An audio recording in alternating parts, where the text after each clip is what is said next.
Yo, what's going on, guys? In this video, I'm going to show you how to color grade this bare clip right here into this clip that you see on screen now. Now, it's pretty easy to do. There's just a bunch of small things that add up to make this possible. And I'm going to show you each of these things step by step. And the first thing you want to do to actually access the color grading panel in Premiere Pro is you select the clip like so, and all you have to do now is you go to the top right hand corner, click on color. I already have it open, as you can see. And if you're in a rush, you can just click on the auto feature. This normally does not do a lot to the clip itself. So the first thing that I actually want to do is I want to crank up the shadows quite a lot. Now, it doesn't look that good right now, but the shadows are basically adding contrast to my clip, all the buildings in the clip. And then the next thing I do is I also like to turn down the whites a lot and turn down the blacks.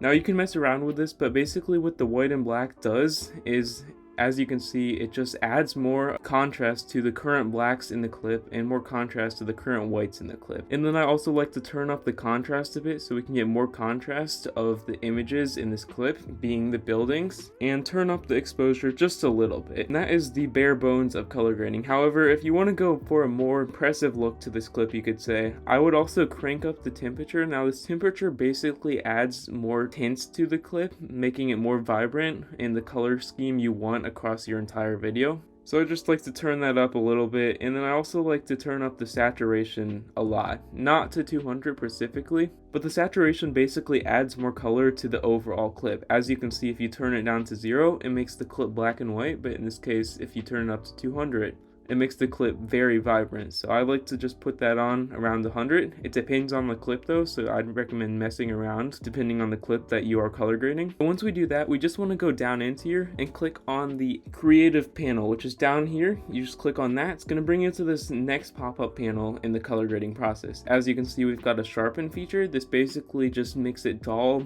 or sharper the objects in the clip. In this case, I want the buildings to be a little bit more sharp than they currently are.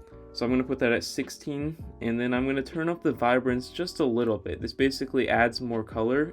It's essentially saturation to this clip, but also turn up the saturation just a little bit. These two, vibrance and saturation, sort of work together. And if you want a little hint of highlights, you can just turn this down to the color that you want. In this case, I'm going to go for a little bit more red, so I'm going to turn this up a little bit towards here. And then if you actually go over to your effects control settings, as you can see, there's a luminary color option, but if we click on luminary scopes and then click on our clip as so, when it loads, as you can see, we've got a few panels here. We can either right click on this to see the histograms and actually see what we want to see. In this case, I'm going to turn on the waveform. Now, the waveform, you want all of these waves sort of in the middle around the 50 mark in this clip, because if they're all up at the very top, I'll show you, but if they're all up at the very top or at the very bottom, you can see this clip is not balanced the way it should be. This is basically overall good guidance to have. As you can see, they're sort of in the middle right now, but if we turn this one thing up a little bit down too much, they're a little bit too low. But you essentially want all of these colors right here to be in the middle of the clip.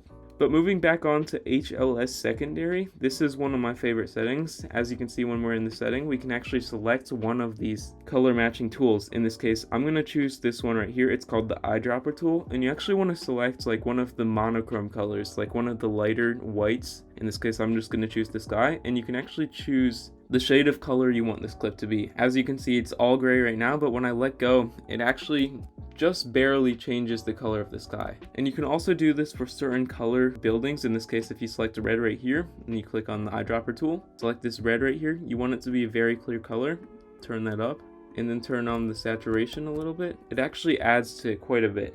And also, if you scroll down here, you can also increase the temperature for these certain reds. As you can see, this is the red temperature. It's being changed for this clip. And if you want a little bit of a tint in this and maybe some more contrast, if you don't want it to be as dull, you can just turn that up like so.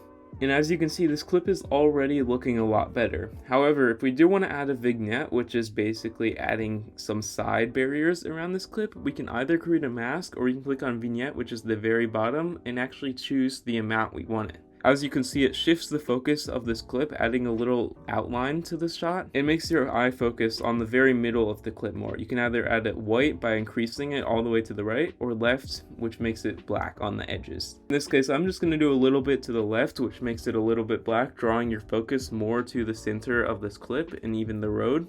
And then I'm going to adjust the midpoint of this a little bit to the right because I don't want it to be as apparent as it currently is. And as you can see when I do that and then adjust the roundness, this basically is the feather. The feather is the amount that it gradually shows. In this case, I'm going to increase it a little bit and then increase the feather a whole lot too.